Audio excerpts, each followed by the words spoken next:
Recently, my wife and I were in a grocery store while on vacation, and we were preparing to check out. And I'm taking the items from the cart and placing them on the moving belt.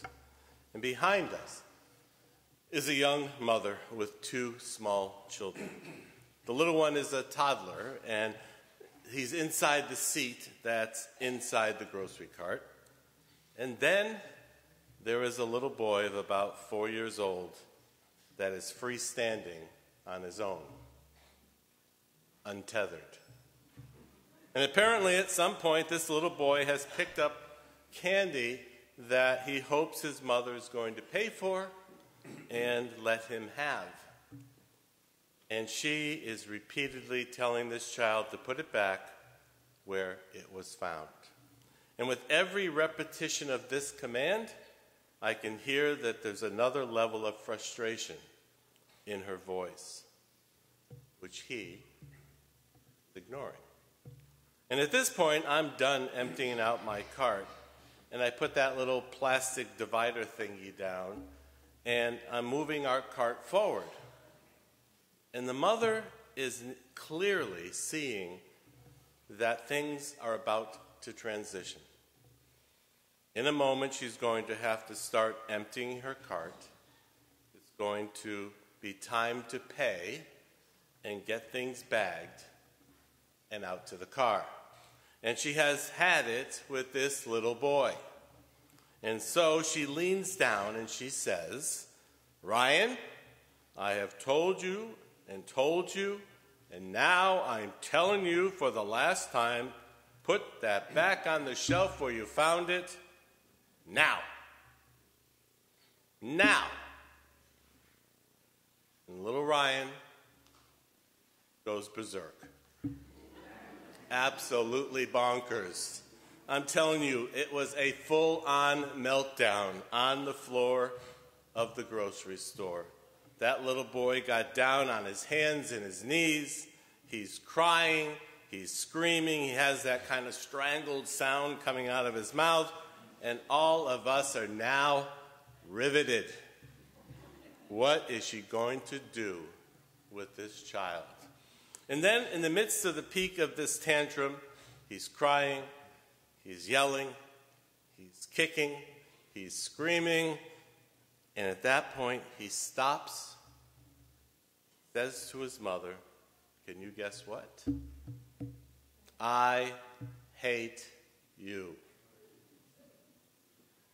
And the mom stops, stoops down, grabs little Ryan by the shoulders, pulls him in and says, "Ryan, Mommy loves you."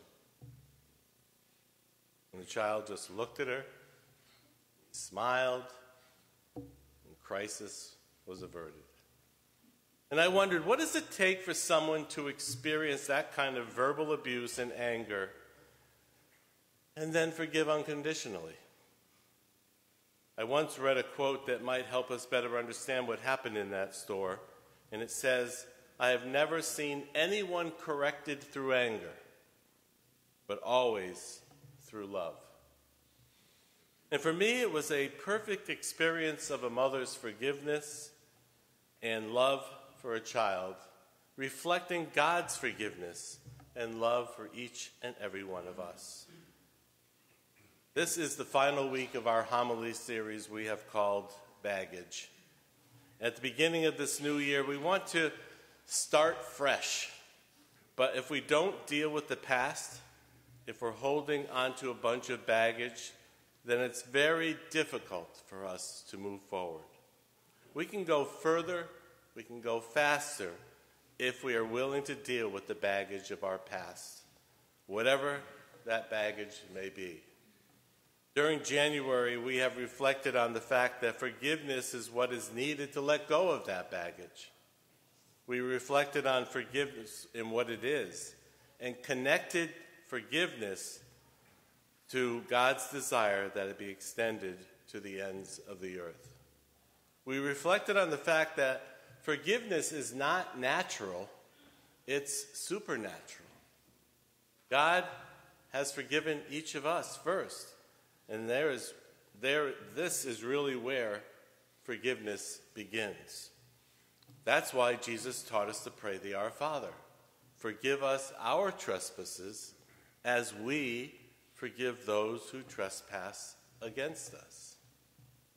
Every time we say that, we are binding our ability to receive forgiveness to our ability to extend forgiveness.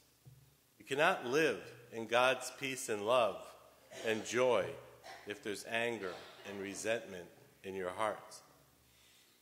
When you recognize Jesus died to forgive your sins, it helps to make sense of forgiving others. Hurt people hurt people. But forgiven people forgive people. And as we wrap up our series on baggage today, we're looking at extending forgiveness to others. The fact is, you will not escape this world without someone hurting you. And you will have to cancel this debt that others owe you. You will have to forgive if you want to have peace in your hearts. And if you don't want peace, then refuse to forgive.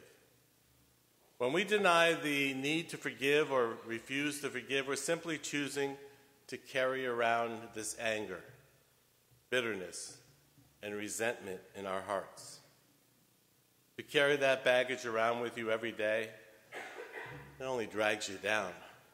You need to just let it go. Much more important than hurt, however, is the way you choose to respond to that. In the reading we heard from 1 Corinthians today, St. Paul is dealing with pain and hurt that naturally happens in relationships. The pain and hurt happens not only found in our immediate family, but even in the circle of friends, our co-workers, our community, and even our church family. Oftentimes, there are extraordinary divisions that can occur between us. It's probably been forever. It was certainly true at the time of the early church in Corinth. They were becoming divided. You know that they are passionate and influential representatives, and they're speaking about things that they feel strongly about, and people within this church community begin to get fractioned. Some people are following Cephas. Some people are following Apollos and St. Paul.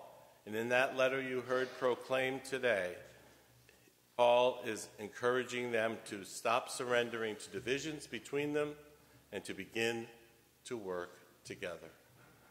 In essence, that we need to love one another, that the church community needs to love one another.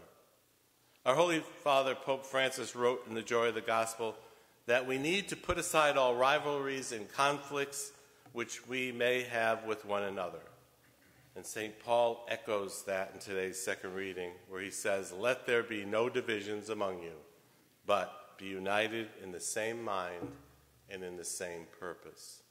If we're going to be people who reflect the love of Christ, then we must end resentments and grudges with others. We need to let go of that baggage of resentment and anger and bitterness that pulls us apart and that pulls us down. We need to forgive one another. This is the advice the Holy Father gives when he wrote, "We all have our likes and dislikes, and perhaps at this very moment you are angry with someone. At least let us say to the Lord, 'Lord, I am angry with this person. I pray to you for him and for her.' And to pray for a person with whom I am irritated, he says, is a beautiful step forward in love and an act of evangelization." So let us do it today. Let us not allow ourselves to be robbed of the ideal of fraternal love, he concluded. So why are we like this? Well, we say we feel strongly about what has been done to us. We feel strongly about being wronged. We are angry and resentful about what someone has done to us, said to us, or taken from us. They have wronged us and they must pay. Yes, we all feel strongly St. Paul, he felt strongly. Corinthians, they felt strongly. Jesus Christ felt strongly. Pope Francis feels strongly. And that little boy Ryan screaming and yelling on the grocery store floor, he felt very strongly. But the fact is that sometimes our feelings can overtake us and cause us to lose our objective, which is simply to strive to live together as people of love and understanding and appreciation for one another. It's important to remember that forgiveness is for our benefit. The other person's behavior may never change. It's up to God, not us, to change that person. It's our responsibility to be set free from the pressures and the weight of an unforgiving attitude. Forgiveness is cheaper than resentment. It saves the expense of anger, it saves the cost of hatred, and it saves the waste of bitterness. So, forgiveness is setting a prisoner free and discovering that you were the prisoner.